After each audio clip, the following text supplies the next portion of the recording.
Hello guys, welcome to our channel. जैसे कि आप सबको पता है, लीगल 24x7 आपके लिए कुछ हमेशा न्यू लेके आता है। और जैसे कि हमने आपको लास्ट टाइम भी बताया था कि छत्तीसगढ़ का पेपर आ चुका है, उसका नोटिफिकेशन एंड डेट दोनों ही आ गए।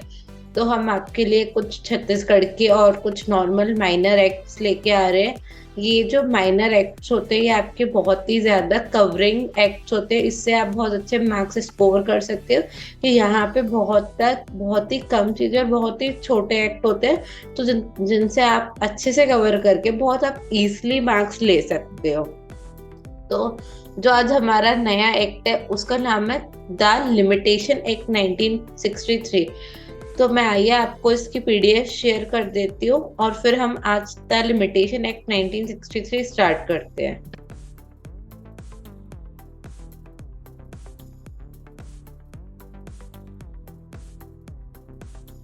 पहले मैं आपको इसका कुछ बेसिक बता देती हूँ कि क्या हिस्ट्री रही थी, ये एक्ट हम क्यों लेके आए थे और क्या जरूरत पड़ी इस एक्ट को लाने की, और इस एक्ट को लाने के बाद क्या क्या चेंजेस लाए गए। जैसे कि आप सबको पता है कि लॉ कभी भी किसी का वेट नहीं करता। तो हर चीज की एक सीमा होती है, हर चीज को करने का एक टाइम होता है। ऐसे थोड़ी ना कि जब आपका मन करेगा आप वो काम तब करोगे।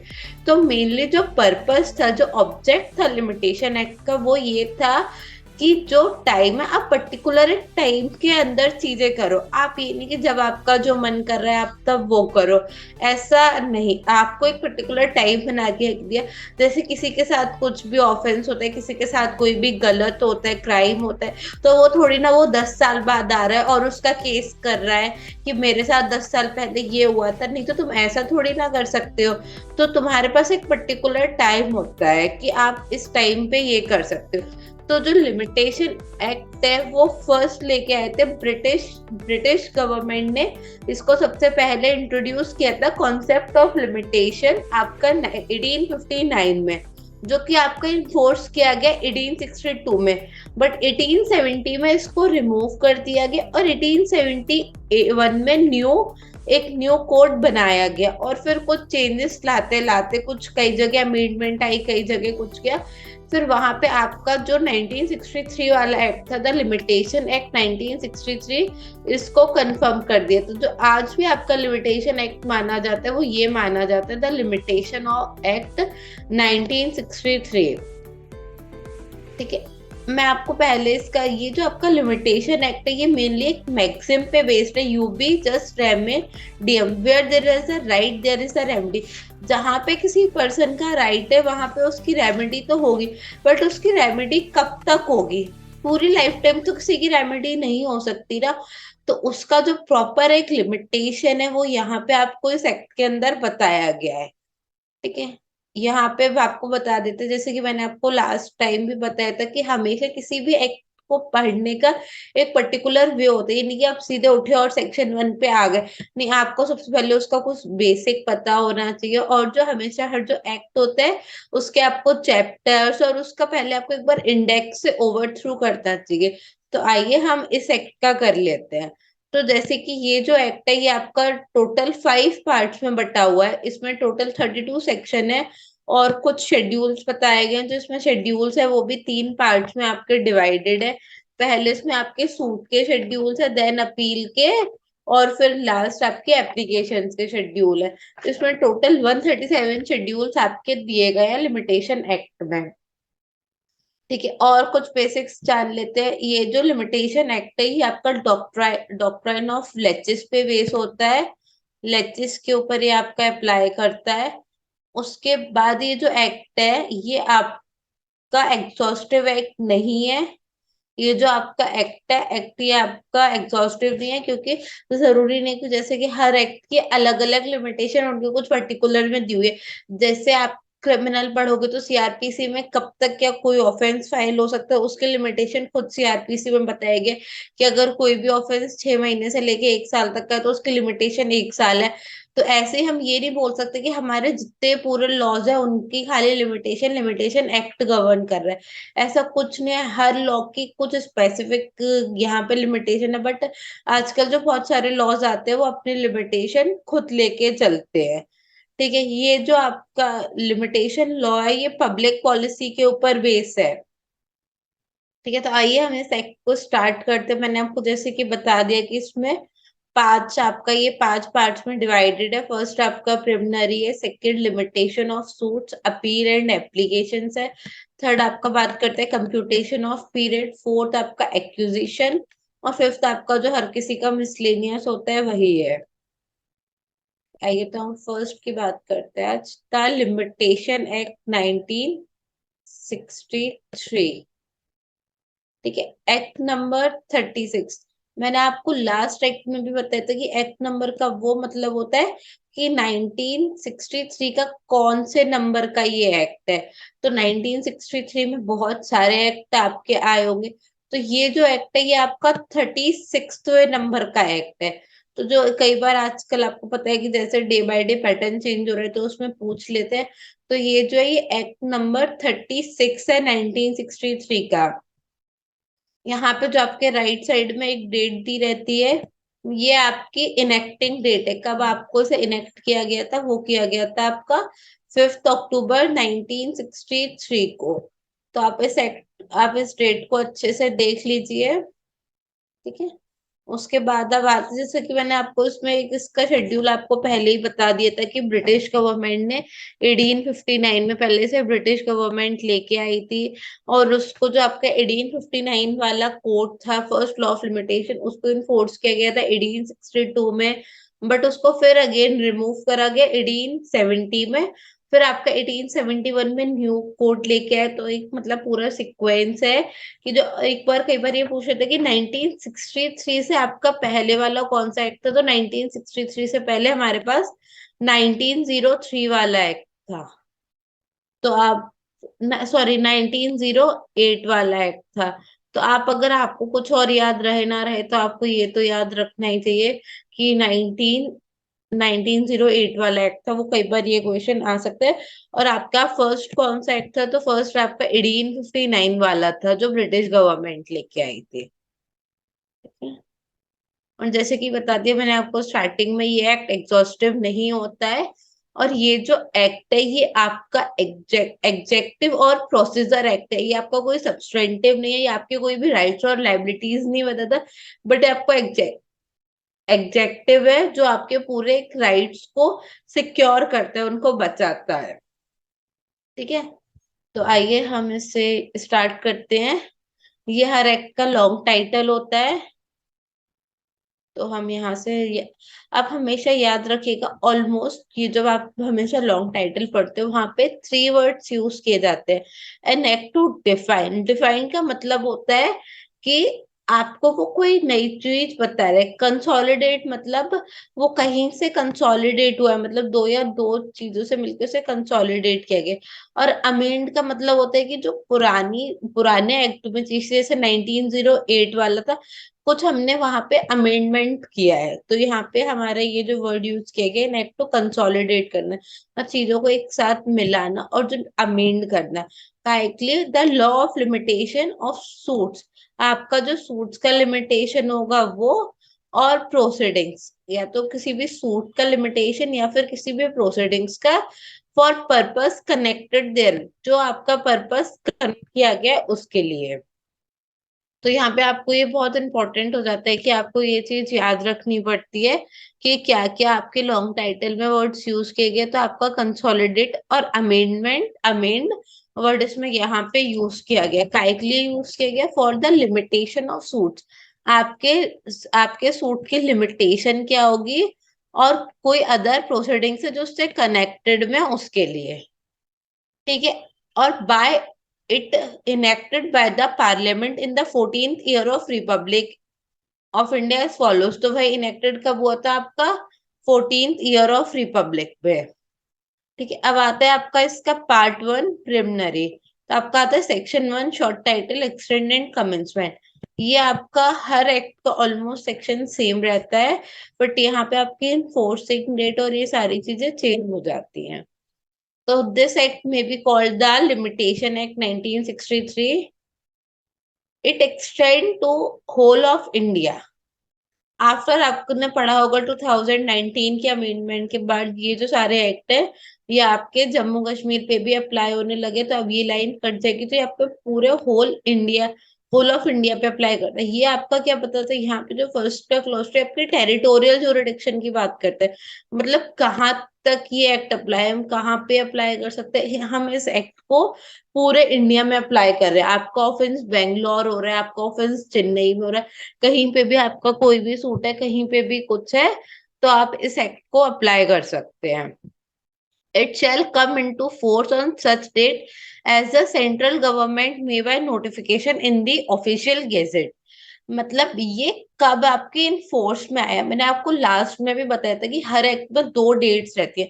फर्स्ट होती है आपकी इनेक्टिंग डेट और सेकंड होती है आपकी इन्फोर्सिंग डेट। तो यहाँ पे जो आपकी इनेक्टिंग डेट थी वो थी आपकी 5 अक्टूबर, और इन्फोर्सिंग डेट है, आप देखिए यहाँ पे फर्स्ट ऊपर बना हुआ है। तो आप जब भी अपने बेयर एक्ट बनेंगे तो यहाँ पे एक एंड नोट दिया होगा, मैं आपको इसमें दिखा देती हूँ। हमेशा आपको एंड नोट में आपकी डेफिनेशन दी होगी। फर्स्ट जनवरी 1964, नोटिफिकेशन नंबर S0331 डेटेड 29 अक्टूबर 1963। तो मतलब वही 1 जनवरी 1964 को ये जो आपका एक्ट था, ये आपका एक्ट इन्फोर्स किया गया। लगता है हम कुछ ज्यादा ही ऊपर आ गए। ठीक है, उसके बाद आ जाता है आपका सेक्शन सेकंड, जो कि आपका बहुत ही इंपॉर्टेंट सेक्शन है, और इसमें से आपके हमेशा 2 या 3 MCQs तो बहुत अच्छे से बन जाते हैं। तो आता है आपका सेक्शन नंबर 2, डेफिनेशन। डेफिनेशन का आता है in this act unless the context otherwise require. मतलब इस एक्ट के अंदर अगर आपका कोई और कंटेक्स्ट रिक्वायर है इस डेफिनेशन क्लॉज से, तो हम उसको लेंगे। अदरवाइज अगर आपका कुछ नहीं है तो आपका जैसा डेफिनेशन क्लॉज बता रहा है, आप उस वर्ड को, उस कंटेक्स्ट को आप वैसे रिक्वायर करेंगे। ठीक है, जैसे आता है आपका अपीलांट। अपीलांट का मतलब क्या होता है, अपीलांट के इंक्लूड्स, यहाँ पे अपीलांट्स के अंदर क्या क्या था, यहाँ पे आपका मीन्स नहीं दिया गया, तो उसका मतलब नहीं बताया गया, बट अपीलांट के अंदर क्या क्या था वो इन्होंने बताया गया। तो आपको ये भी थोड़ा सा ध्यान रखना पड़ेगा कि किसके अंदर क्या बोला जा रहा है, क्योंकि आजकल एक एक एमसीक्यू ऐसा बनता है कि वो यहाँ पे आपका पूछ लेंगे अपीलांट मीन्स इंक्लूड। तो आजकल आपको बहुत अच्छे से बैरेक की रीडिंग करनी पड़ेगी। अपीलेंट्स इंक्लूड अ पिटिशनर, मतलब पिटिशनर कौन, जो पर्सन पिटीशन फाइल कर रहा हो।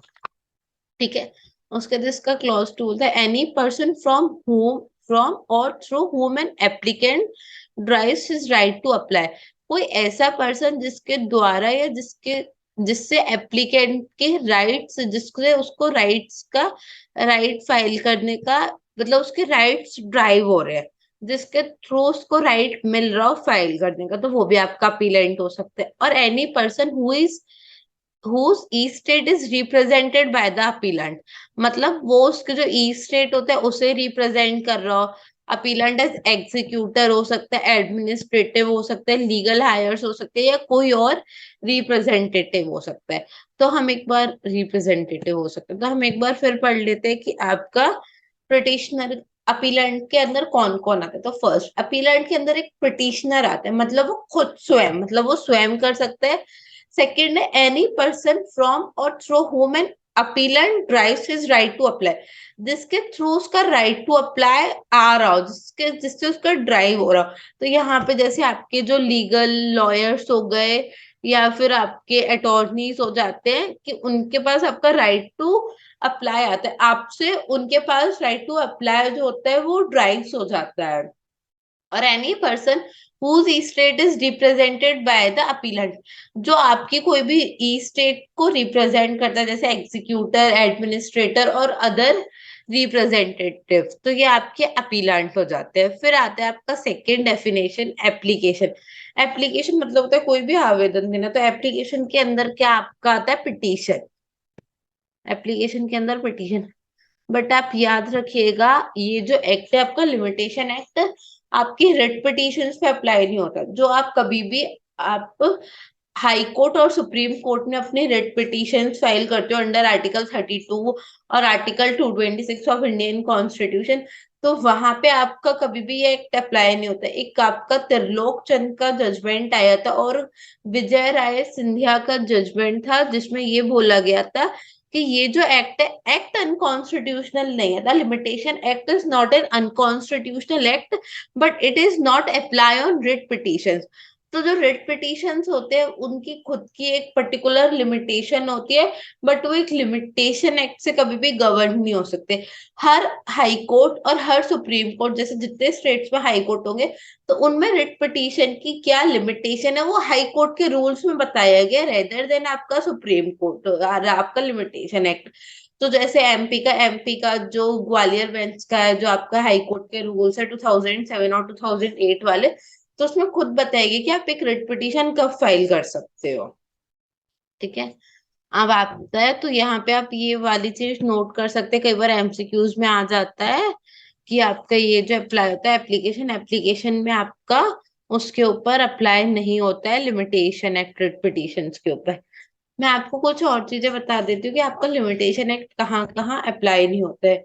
जो आपके डिपार्टमेंटल इंक्वायरीज होती है उनके ऊपर भी आपका लिमिटेशन एक्ट अप्लाई नहीं होता है, बट आपका आर्बिट्रेशन पे अप्लाई होता है। एग्जीक्यूटिव ट्रिब्यूनल्स होते हैं उन पे भी अप्लाई नहीं होता। इलेक्शन पिटीशंस जो फाइल करते हैं जब आपके इलेक्शंस आते हैं, तो ऑलमोस्ट आप देखिएगा जो इलेक्शन पिटीशंस होती हैं वो आपके इलेक्शन के आसपास ही आती है। कभी किसी को सीट नहीं देते, उनकी सीट ले लेते हैं। तो वो लोग जो पर्टिकुलर इलेक्शन पिटीशन फाइल करते हैं उसके ऊपर आपका लिमिटेशन एक्ट आपका अप्लाई नहीं होता। कोई भी आपका इंडस्ट्रियल डिस्प्यूट होता है उसके ऊपर अप्लाई नहीं होता। और आपका जो रिट पिटीशन होता है अप्लाई नहीं होता। सिर्फ जो आपका आर्बिट्रेशन एक्ट पे अप्लाई होता है।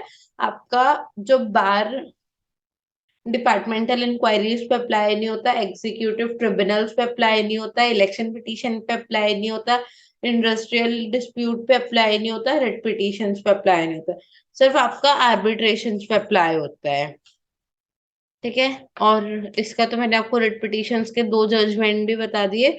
विजय Rao Scindia versus state of UP 2018 का जजमेंट है, और एक त्रिलोक चंद का जजमेंट है। अकॉर्डिंग इन दो जजमेंट में आपकी constitutional validity of limitation act को चैलेंज किया गया था, और दोनों में ही बोला गया कि ये जो एक्ट है ये कॉन्स्टिट्यूशनल है, बट यहाँ पे आपका रिट पिटीशन के ऊपर ये अप्लाई नहीं होता। ठीक है, उसके बाद आते हैं हम थर्ड क्लॉज सी वाली डेफिनेशन पे, जिसका मतलब है bill of exchange. Bill of exchange includes a हुंडी और चेक। मतलब आपके बिल ऑफ एक्सचेंज में क्या आता है, एक हुंडी आती है और एक चेक आता है। ठीक है, now the clause definition D is bond. Bond includes any instrument whereby a person obliges himself to pay money to another। मतलब इंक्लूड्स, मतलब बॉन्ड का मतलब होता है कोई ऐसा इंस्ट्रूमेंट जिससे एक पर्सन खुद को ऑब्लिगाइज करते हैं, ऑब्ली रहता है कि मुझे तुम्हें पैसे देने किसी और पर्सन को to another, on condition that the obligation shall be void if a specific act is not performed। वो जो आपकी ऑब्लिगेशन है वो क्या कहते हैं, आप अगर आप जो आपकी ऑब्लिगेशन है वो वॉइड हो जाएगी अगर आपने वो चीज नहीं करी तो, or is not performed as the case में भी, और अगर वो परफॉर्म नहीं किया गया तो यहाँ पे क्या होता है, सीधे सीधे बॉन्ड का मतलब क्या होता है, कोई भी इंस्ट्रूमेंट हो सकता है। इंस्ट्रूमेंट नोट, आप म्यूजिक वाला इंस्ट्रूमेंट बिल्कुल मत ले लेना। इंस्ट्रूमेंट होता है कोई भी एक रिटर्न डॉक्यूमेंट जो कि आपका ऑथराइज होता है कोर्ट से, तो आपको हम उसको इंस्ट्रूमेंट मतलब where a person oblige himself to pay money to another on a condition. तो यहाँ पे एक पर्सन ये बोलता है कि मैं तुम्हें पैसे दूंगा इतने, एक कंडीशन पे, अगर तुम इस एक्ट को परफॉर्म करोगे तो, या फिर नहीं भी करोगे तो। मतलब बॉन्ड मतलब जैसे आप लोगों ने बहुत बार पढ़ा होगा बेल बॉन्ड होता है। बेल बॉन्ड में क्या होता है, बेल बॉन्ड एक रिटर्न पेपर होता है जिसमें ये लिखा जाता है कि हाँ मैं, मेरे को बेल मिल रही है तो मैं इतने पैसे दूंगा इस बेल में। तो वही मतलब वो अपने ऊपर एक ऑब्लिगेशन डाल रहा है कि मुझे सामने वाले को पैसे दे रहे हैं। तो वही बॉन्ड का मतलब यहाँ पे बताया गया है। ठीक है, डिफेंडेंट। डिफेंडेंट जैसे हमने अपीलांट पढ़ा था वैसे ही डिफेंडेंट है। डिफेंडेंट में डिफेंडेंट इंक्लूड्स, डिफेंडेंट के अंदर क्या क्या आता है, एनी पर्सन। देखो जैसे हमने आपका अपीलांट में पढ़ा था, फर्स्ट एक आता है, फर्स्ट में होता है आपका अ पिटीशन, मतलब वो स्वयं। बट यहाँ पे डिफेंडेंट में आपका डिफेंडर क्यों नहीं होता और रिस्पॉन्डर क्यों नहीं होता? क्योंकि वो खुद फाइल नहीं करते, इसलिए उनके पास ये राइट नहीं था। इसलिए कौन कौन हो सकता है आपका? एनी पर्सन फ्रॉम हुम और through whom are defendant drives his right liability to sue, जिसके थ्रू या जिससे उसको राइट ड्राइव हो रहा होता है। या फिर any person whose state is represented by the defendant, जो उसकी स्टेट को रिप्रेजेंट करता है वो। तो यहाँ पे ये दो चीजें आती है। आई थिंक आज के लिए इतना सफिशिएंट है। अगर आपको कोई भी दिक्कत आए या कुछ भी समझ नहीं आए, तो आप प्लीज एक बार मुझे मैसेज करके या कमेंट करके बता सकते हैं। Thank you so much. Keep learning.